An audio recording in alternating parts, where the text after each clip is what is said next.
All right, we're going to start in a second. Can you find it? Sorry.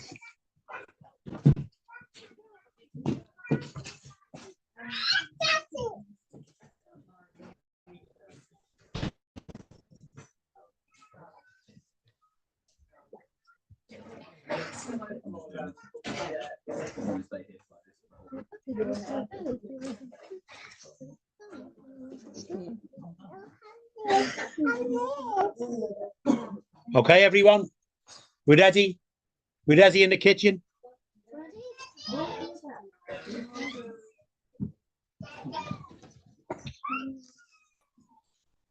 All right, well, welcome everyone. So it's another part of our Revelation series. We're going to jump about quite a little bit in this, but I'll explain things as we go along. Let's just find a sensible place. So I suppose the first thing is just continuing to introduce the Book of Revelation. I put something on YouTube a week or two ago about just to try to frame the book. And just another little thought is that Revelation's a drama. It's a drama, and when you read drama, Shakespeare or Dickens or things like that, it deals with characters that you're going to come across in everyday life. Now, Revelation deals with great themes, but I still believe it's things that you come across in everyday life. The characters and this type of thing. So. I'm not moving.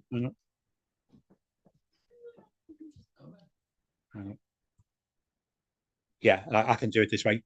So we finished in chapter 12 last time, and I just want to pick something up in chapter 13, which and we're going to move on quite a long way in time from where chapter 13 starts. And in chapter 13, it says, "And I stood upon the sand of the sea, and I saw a beast rise up out of the sea, having 7 heads and 10 horns, and upon his horns 10 crowns, and upon his heads the names of blasphemy. And the beast which I saw was like unto a leopard, and his feet were like the feet of a bear, and his mouth the mouth of a lion. And the dragon gave him his power and his seat and great authority." So it's like an identifier mark. At the end of in chapter 12, we saw how Constantine married the state of Rome with the Christian church. So he made them one, and from that eventually came the papacy, whereas the true church goes off into the wilderness. And here it says the dragon, which in chapter 12 represented pagan Rome at its worst, actually, gave him the beast, this developing. It's the Roman Catholic system. I'm not gonna nail every point this time because we're going to be all over the place. He gave him his power and his seat and great authority. So all the power that used to belong to pagan Rome in the emperor now will belong to the Pope. His seat. Well, there's two ways of looking at the seat. We look at them. Rome is obviously one, but there is another one, and great authority. So the Pope ended up with the same power that the Caesars had in Rome. They ruled over nations for a period of time. So it says here, just on the thing of the seat. So Rome is obvious, but there's another thing really, that the seat of papal power. I was watching a presentation from Lancaster, and Nick Aston was saying from the scripture, and he said to me, "The waters which thou sawest where the horse sits are peoples and multitudes and nations and tongues." So she sat upon, or she was upheld by the finance and the subservience of many nations. So the seat would be all the places where it was upheld financially and has its power, but also Rome. So in Daniel, when it talks about this, he said, I would know the truth of the fourth beast, which was diverse from all others, exceeding dreadful, whose teeth were as of iron, his nails were as brass, which devoured and broke in pieces and stamped the residue with his feet. Now we're not going to go into great detail about the Catholic system today. We're going to talk about the beginning, mostly the end of it, the judgment upon it. But when Daniel saw the 4 beasts, it was this one that he was particularly interested in. This is the one that fascinated him. This is the one he wanted to know about. And this is the one that he had the most detail told to him about. And he shall speak great words against the Most High, and he shall wear out the saints of the Most High, and think to change times and laws, and they shall be given into his hand until a time and times and the dividing of times. But the judgment shall sit, and they shall take away his dominion to consume and to destroy it to the end. Yeah, watch out for the cable, please. And so what we want here is the beast comes to power. It rules over Europe. It rules over all the nations. It rules over everybody everywhere. And then there's this time period mentioned. This time period is mentioned 7 times at least in the Bible. I believe it's 8. In different forms, a time and times, and the dividing of times, 3.5 times. And what you find as you go through the scriptures, it's put in different forms, and what it means is 1,260 years. What we're going to do in the presentation is go to the end of that time and see the judgment.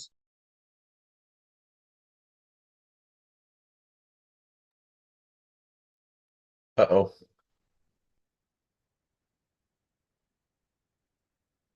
Right, we lost him.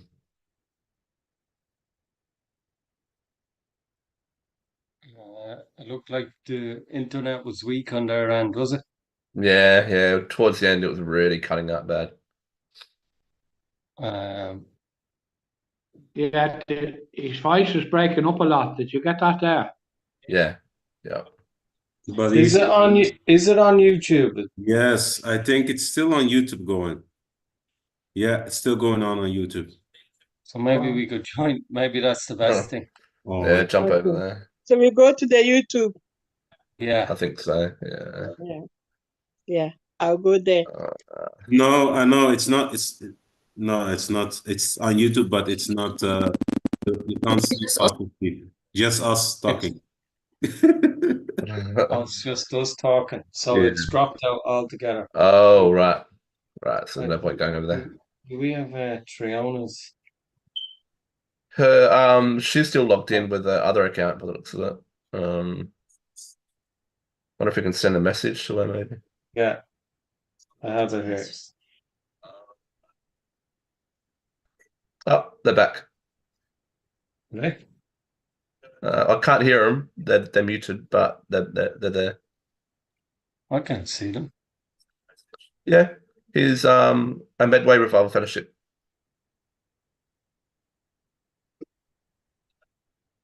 They're there. Okay, no, I'm on mute. Hopefully, Yep. you can see the presentation still. No. No. Hang on. That's okay. I can see that.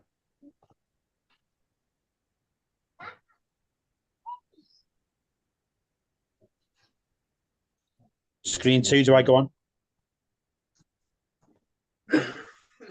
Yeah, that's okay. coming We're up. on again, yeah? Yep. Just it's still coming. Okay, let's get to there. There We was. go. Revelation 12:6.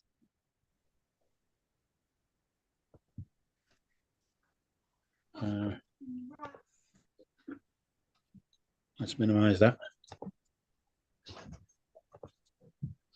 Yeah. So last time we were looking at the woman that gave birth to the man-child, and that was a great wonder in heaven, the political heaven. That Constantine took the church to the political heaven, but eventually she was cast down to the earth. And here it says, the woman fled into the wilderness where she had the place prepared of God, that they should feed her there 1,260 days. And the point is, it's the same time periods all the time. So the woman's in the wilderness, the true church is in the wilderness. The beast has the power and the authority in the seat of the Roman Empire. Again, in Revelation 12, and the woman were given 2 wings of a great evil, that she might fly into the wilderness, into a place where she's nourished for a time and times and half a time in the face of the serpent. You get the picture. So it's 1,260 prophetical days is 3.5 years, 3.5 times. Now with this date, there's many dates to start because from Constantine is 313 AD, and he shared power, and the church was in power in Rome, but it became the sole power.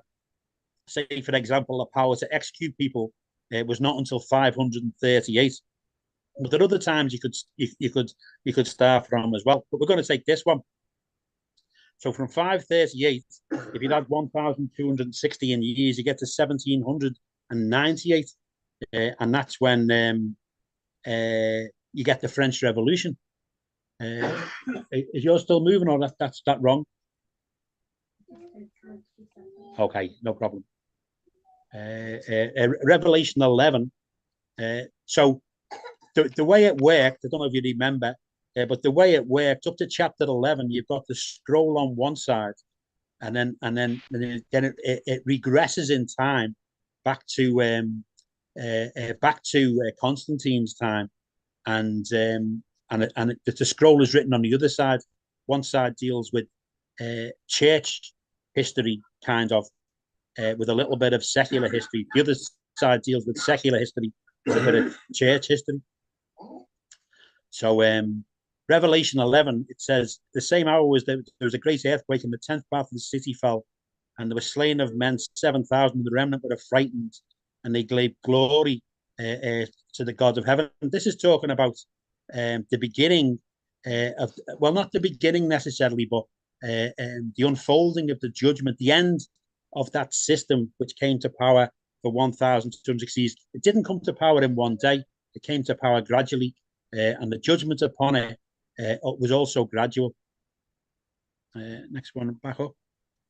So these are Bible expositors. That means people who make sense of the Bible and Revelation, but particularly who predicted the French Revolution. All right, well,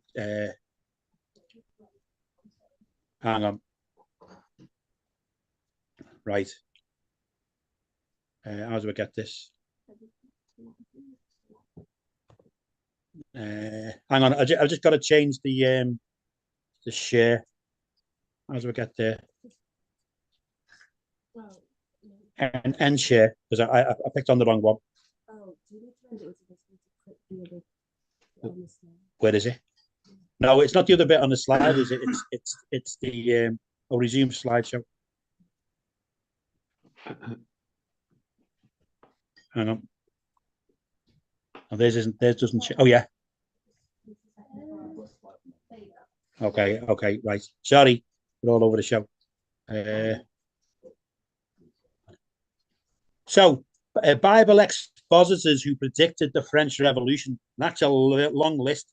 So, from the 1500s, the Bible's available, and in the Protestant world, they got stuck into everything, absolutely everything. And all these people, I'm going to show you in detail how they prophesied it. They didn't say there's going to be a revolution in France in 1796, but they got the general idea, and you know, you'll see that. Thomas Newton, Bishop Newton. Rome, therefore, will finally be destroyed by some of the princes who are reformed or shall be reformed from popery. As the kings of France have contributed greatly to her advancement, it's not impossible nor improbable that sometime or other they may also be the principal authors of her destruction. France has already shown some tendency towards reformation, and therefore may appear more likely to effect such a revolution. So it wasn't so much the time scale that they seemed to get hold of, but that a 10th part of the city would fall. The beast had 10 horns. It meant 10 kingdoms. Not that there were always 10. The numbers can be symbolic as well as literal.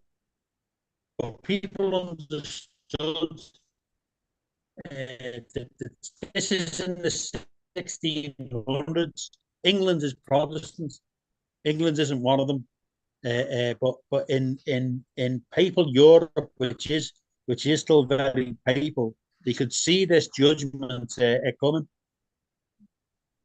This is a guy called Gilou. He's a French fella. It says, what is this 10th part of the city which shall fall? This is in 1687. So that's 102 years before the French Revolution. In my opinion, we cannot doubt that it's France. The kingdom is the most considerable part or piece of the 10 horns or states which once made up the great Babylon city of Rome. The 10th part of the city here which fell will at some future time appear to be the kingdom of France, where a revolution will take place about the year 1785, and a separation from papacy will follow. The names of monks and nuns and Carmelites shall perish forever, and all those vain titles and amoral bearings which serve as ornament and pride shall vanish. And brother,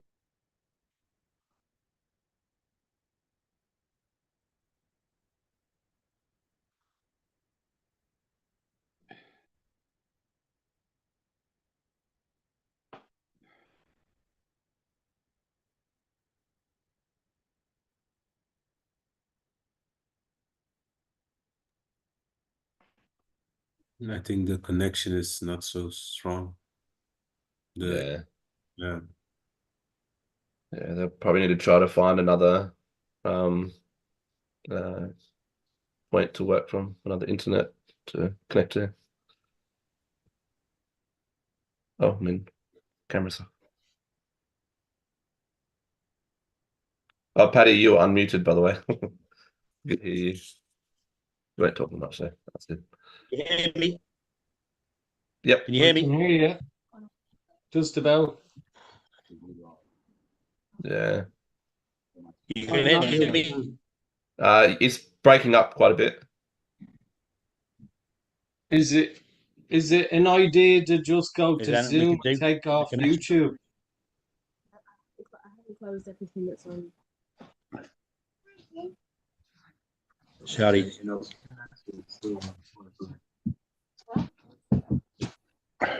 It's just very whatever. Yeah, it says bandwidth low on your end. Plus, Steve.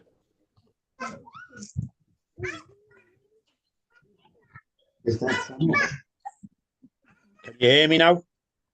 We can hear you. Can you hear us? Yeah. I think your internet, your bandwidth looks very low. Yeah. No. Well, there's not a lot I can do about that. It's not because you're using the YouTube. Can you just use the Zoom? I wouldn't have thought that made much difference. How are we going to go? What are we going to do? Just, we're just trying to reduce what's going on in the house.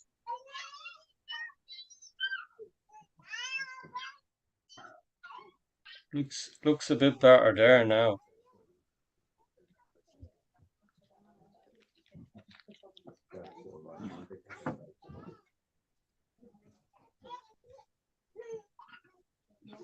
Internet connections. No one's here. That's dead as a dojo, isn't it?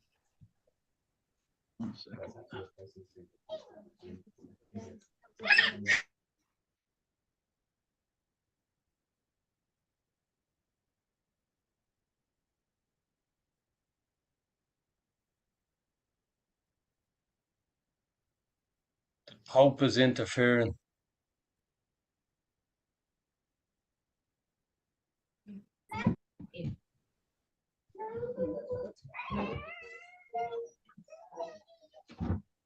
Brother Philip, Okay, that bit better. Yeah, we can That hear be you. better. We can hear you. Yeah. Yeah, it's probably until you start changing the slides. We'll see. Well, no, we've changed the connection, so that might work. Can you see the slide? Yeah, it's on Revelation 11:13. No, mine isn't. Okay, let's go. Where are we?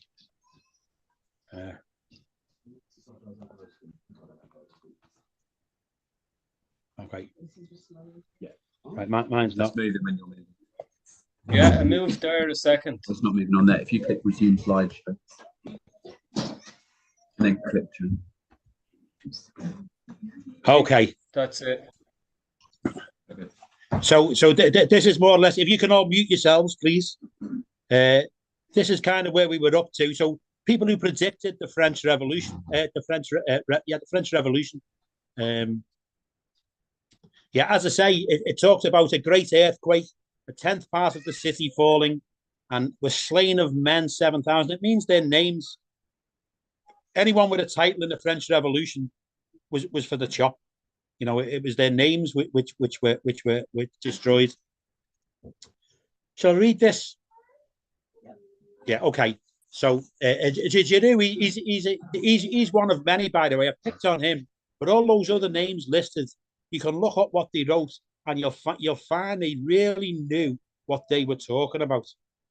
Right? Don't think because we're in the 2024? It's not 21, 24, is it? 2024. The people in 1650 and 1700 didn't know stuff. They read more than we read. They researched more than we researched. We watch films and think we know things. You know what I mean? They read. And so in 1686, Giroux, writing a full century before the French upheaval on the accomplishments of the scripture prophet, it says the approaching deliverance of the church, dealing in chapter 13 with the resurrection of the two witnesses, chapter 13 of his book, I think it means. Now, what this 10th part of the city which shall fall, in my opinion, we cannot doubt that it's France.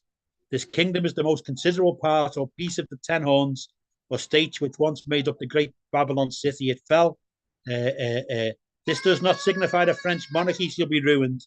It may be humbled. Well, it was ruined. But again, you know, he knows what he's about.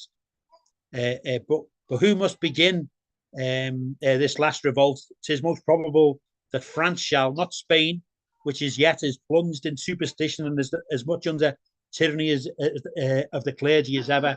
Not the emperor, the Holy Roman Emperor, who is subject to the Pope and permits that in his states.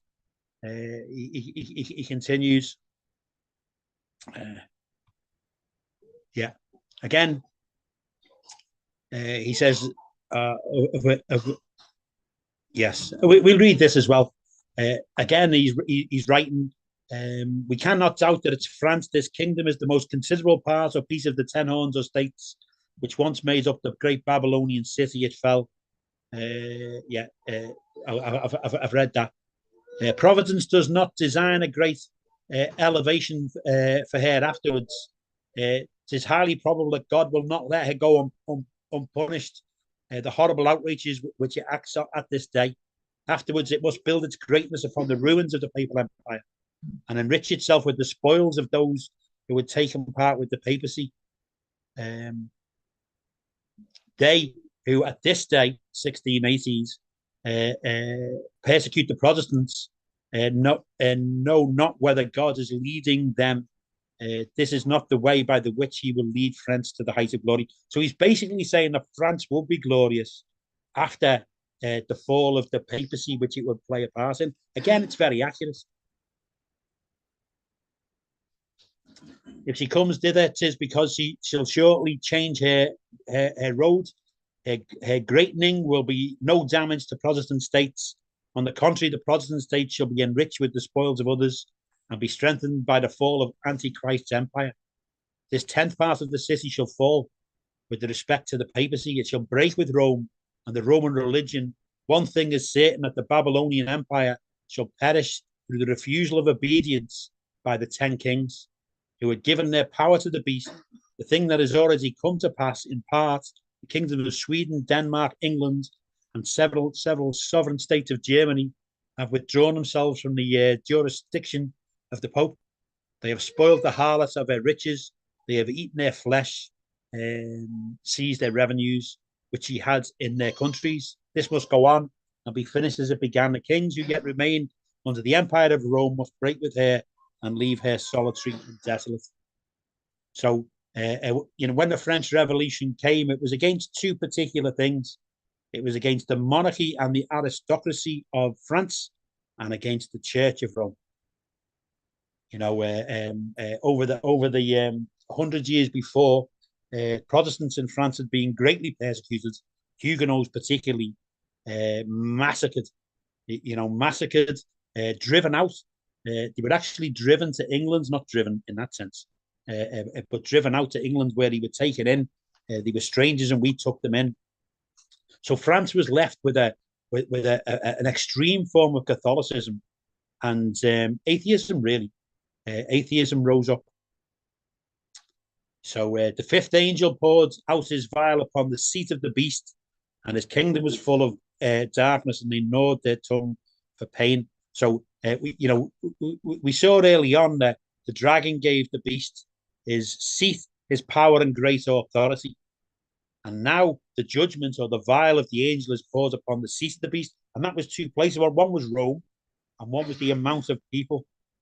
And as with the French Revolution, it spread through Europe like the Arab Spring spread through the Arab countries 10 or 15 years ago. It went from one to the other.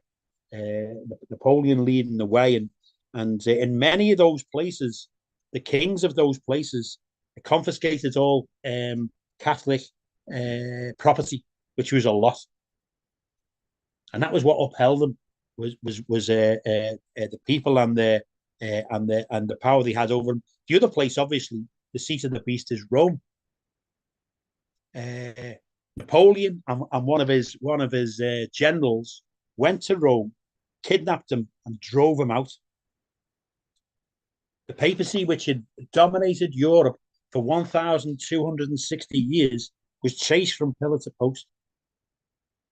You know, the early part of the French Revolution was massively atheist, totally anti-God. They tried to make a 10-day week so you couldn't find a Sabbath. All religion for the first couple of years was forbidden. They did let it back a little by little. But the as I say, the Pope was taken away, taken captive. Pius the Sixth and Seventh, I can't remember their names. One was taken away. One was kidnapped, and it took a long time for them to reestablish. They did reestablish themselves back in Rome, but not in the same way that had been before Napoleon and his merry men. Oh. So Napoleon, he if you've seen the film Napoleon, it's a bit limited. I thought a bit long and limited, but it's all right. There is a time when he, after the kidnappings of the Pope and driving them out, they were allowed back under his say-so. Everything was under his say-so. And he crowned himself Emperor of Europe, like the old Caesars. And the Pope was actually there at the crowning ceremony, and he was supposed to put it on Napoleon's head, but he grabbed the crown and put it on his own head. He wasn't to be crowned by him. He wasn't subject to be him. It wasn't him that gave him his power and his authority. He gave it to himself. Napoleon, hero or villain? Now, in England, he's pretty much the villain, isn't he? We beat him. We're the good guys. He was the bad guy.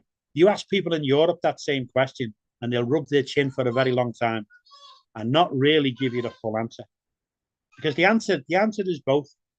The answer is both. So in Europe, which is dominated by papal authority, he got rid of that papal authority.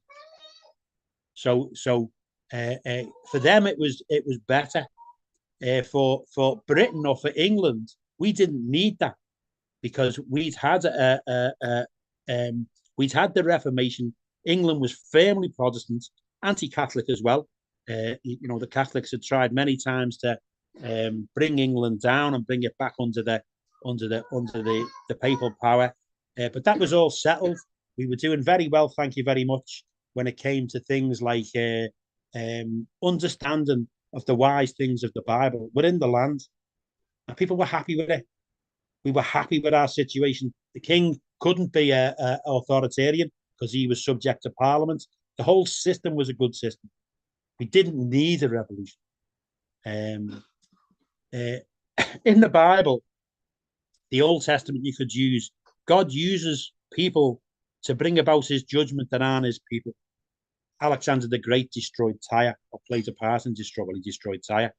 You know, some of the foreign kings were used to bring judgment upon people that had gone too far, if you like. They'd gone too far. Israel as well, by the way. You know, Israel could be subject to the judgments, God bringing judgments of foreign nations.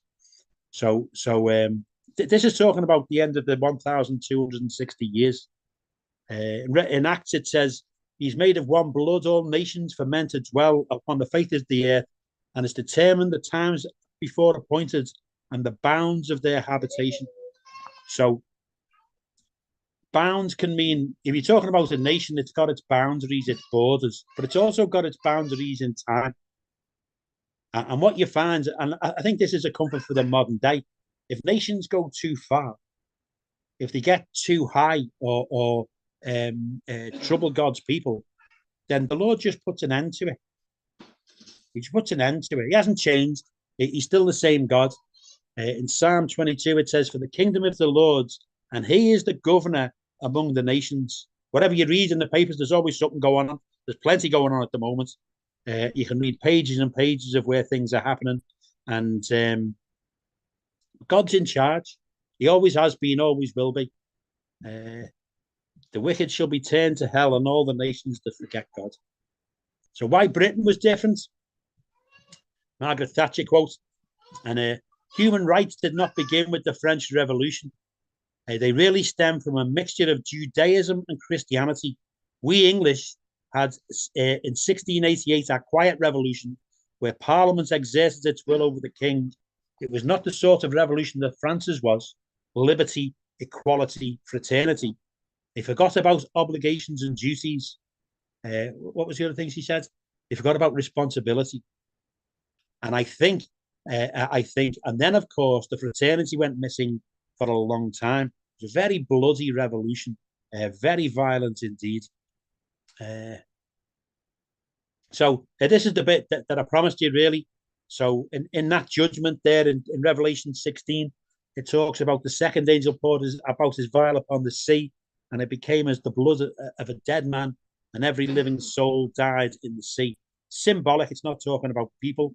It is talking about the sea. So if you can read all of those, these are the battles between Britain and France in the French Revolutionary Wars. The battles at sea. There's a lot of them. There's a lot of them, and I can't go into detail because Lawrence is there. But the way those ships fought each other and the men fought each other was very messy. It was very messy, indeed.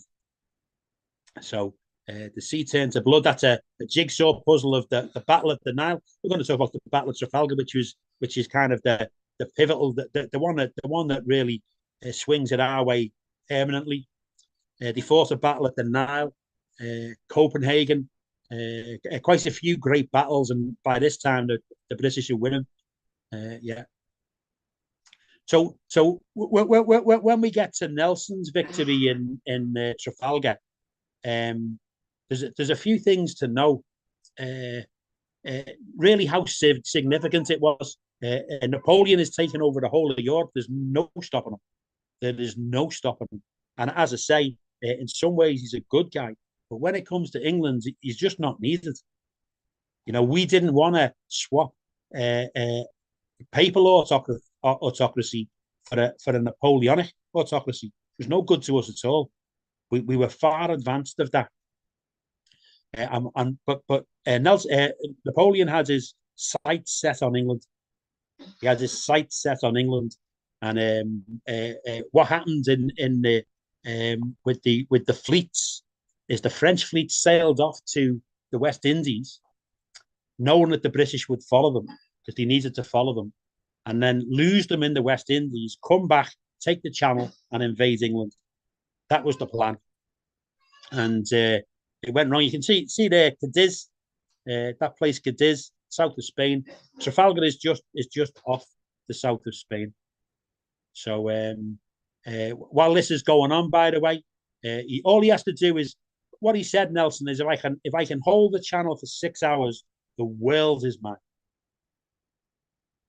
All he had to do was either outflank Nelson or defeat Nelson, and England was his. They were going to come and smash us to bits. They weren't necessarily going to conquer us in that sense. Chatham, Plymouth, and Portsmouth were going to be smashed to bits, that we would never rise again. You know, that's why if you go for a walk on the Great Lines in Fort Amherst, they're built to keep these people out. They had 2,000 troops on the ready to go. They had balloons. Apparently, that was a plan. They were going to send troops over in balloons, even dig a tunnel. They wanted it, and then Villeneuve, the captain of the French and Spanish, they're now fighting the French and Spanish. When he came back from the West Indies, there's been this chase around the West Indies. When he came back, he's supposed to go to England. He's supposed to go to the Channel, and he didn't. He went to Cadiz in Spain, and he kind of hid there, really. And Nelson went and found him, and he came out, and that was yeah. So the battle took place in October 1805, I think, 1804 or 1805. 27 British ships against 33 Spanish and French ships, 17,000 British sailors against 30,000 French and Spanish sailors. Okay, so there's a number of things about Britain have become better and better at sea. They spent a fortune on the Navy. Those ships cost a fortune to build, and we were building them like a production line in Chatham. They were building them in Chatham. They had like a production line of ships, and the British people saw it as a Protestant Navy, that it represented all the good things about the country against being overrun by other autocratic. You know, they were the best fed, best trained, well paid. The officers and the men loved each other, and all these things gave them just that advantage in when it came to war. One of the things that this is not meant to be a spiritual talk, but just one thing I couldn't resist it. Nelson did something that other people, when he used to fight, it used to be like a Jane Austen dance.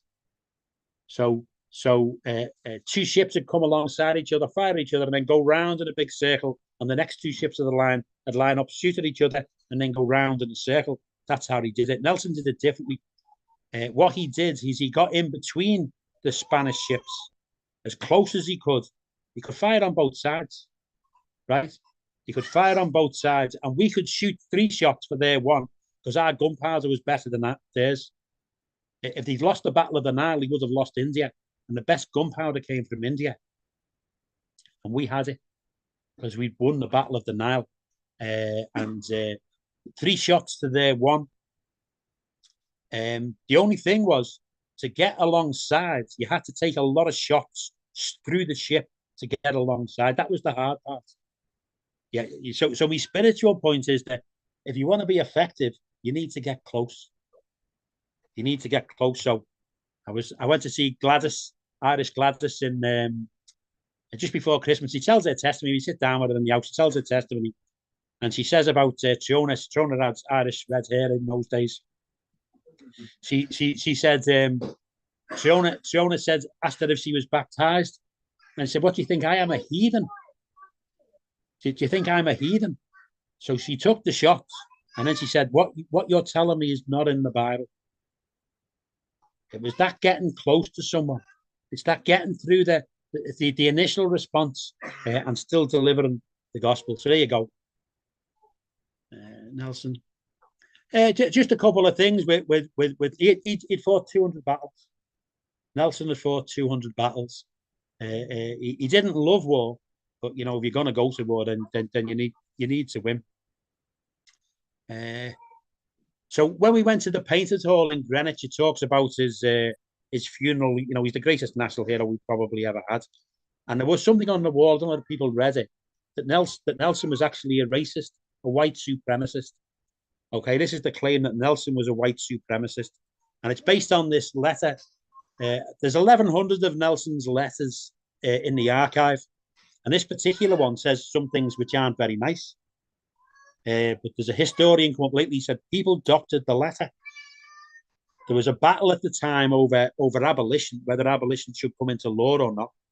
And this letter was doctored by the anti-abolitionists to say that Nelson would have supported us. But now they believe it. Doesn't mention that in any of the other letters.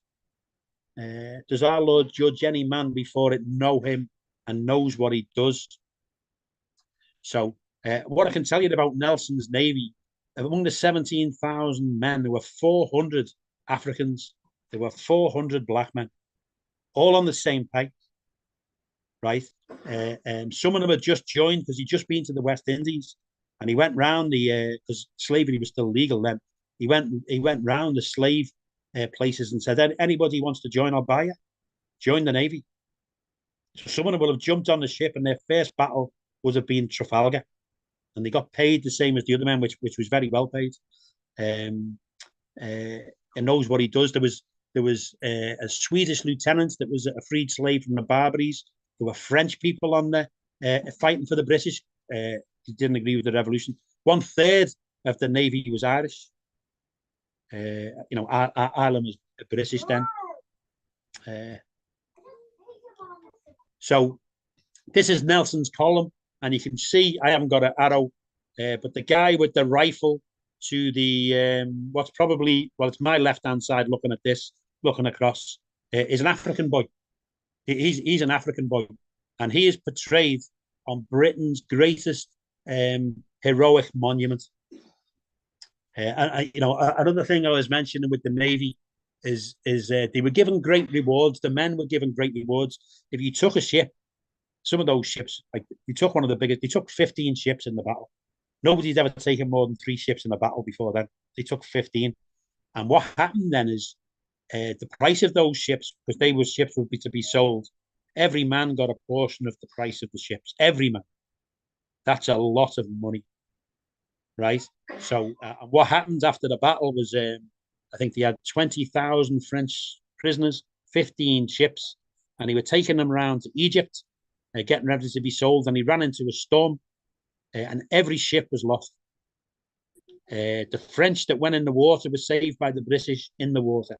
He saved them. This is the mentality. Does our Lord judge any man before he knows what he does? This is what they did. And so they lost all the ships, they lost all their money. And Parliament found out about it and paid them out. So all the men were paid out. That's how they were treated. That's why one of the reasons they fought so very well. I was mentioning a few things at winter camp in Lancaster, and somebody came up to me later and said, "What you said isn't true."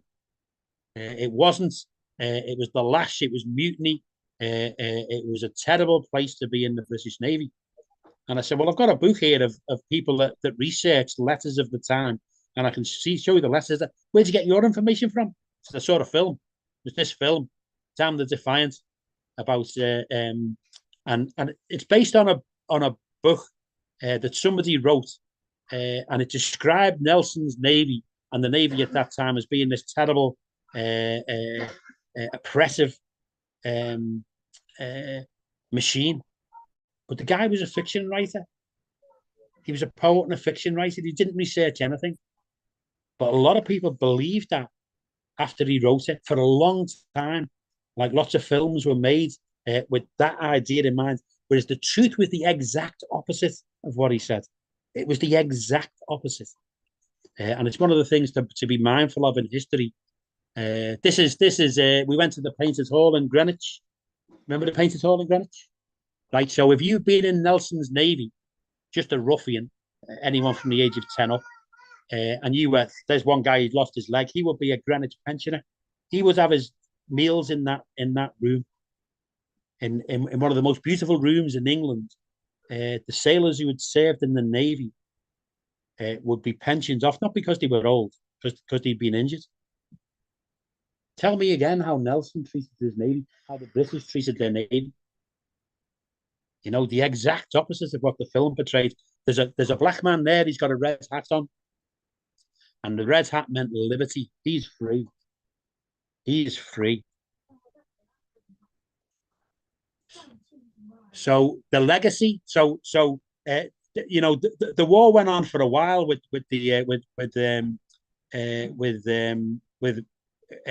Napoleon. He went on for a while, but he failed in Russia, and eventually he failed to Wellington at Waterloo. But he could never win after Trafalgar, because he could never defeat England after Trafalgar. His navy was shot to bits. He could never really rebuild it. From that point on, Britannia ruled the waves, the world's waves. The whole world's seas were ruled by the British after Trafalgar. And one of the first things they did from 1807, 1808, they took on over the whole world the African slave trade and defeated it. They defeated it.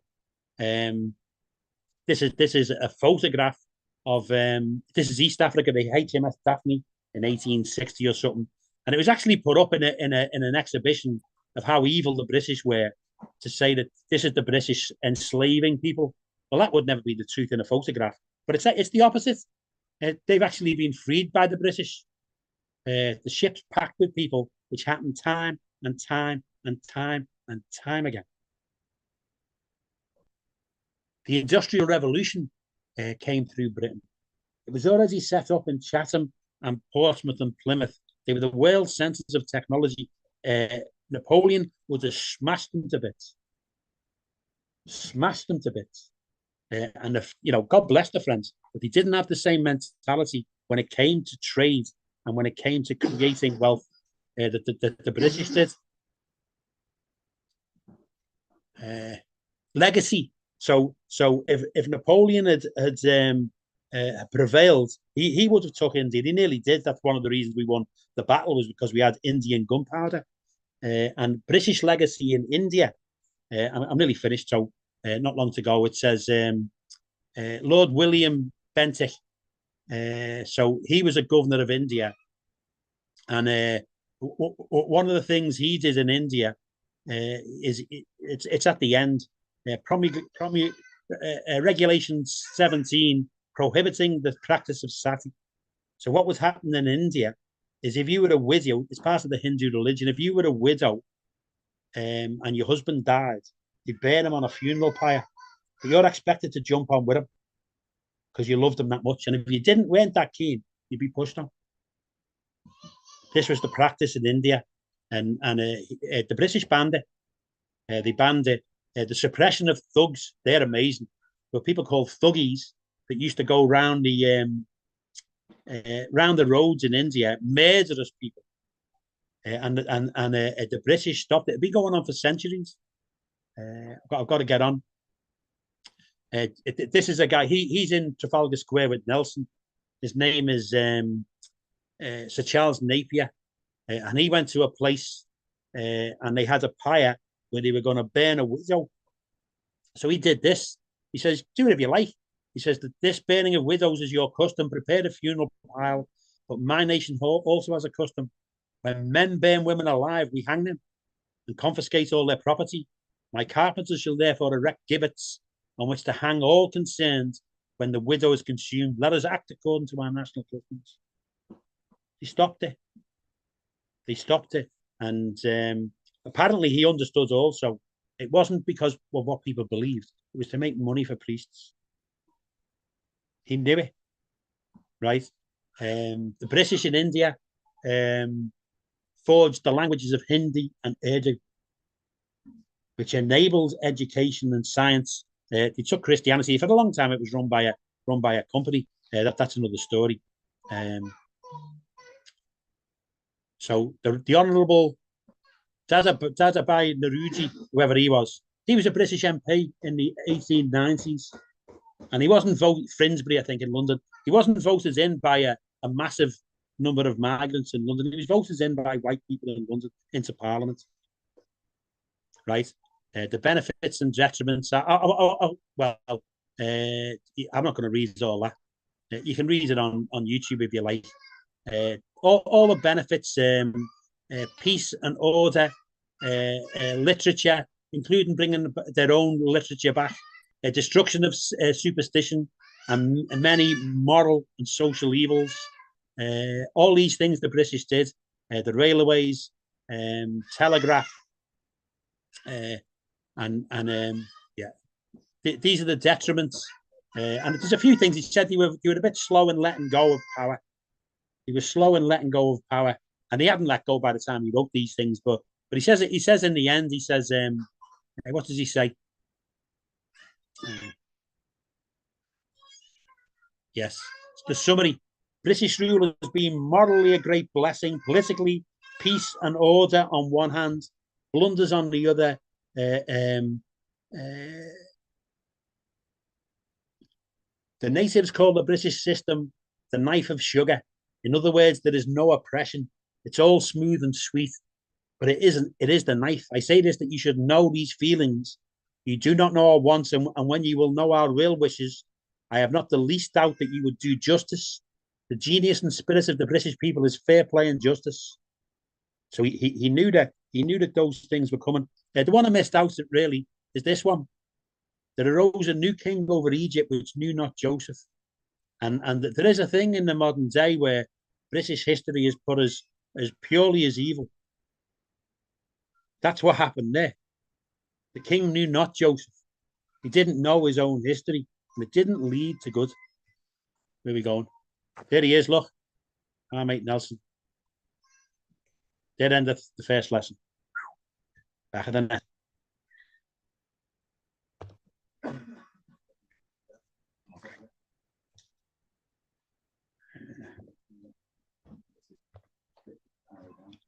Thanks, Pastor Steve. Show me. Good stuff. It was good. The internet worked well at the end.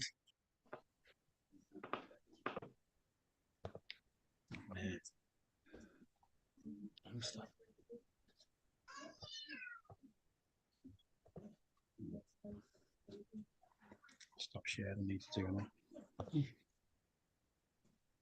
Struggling.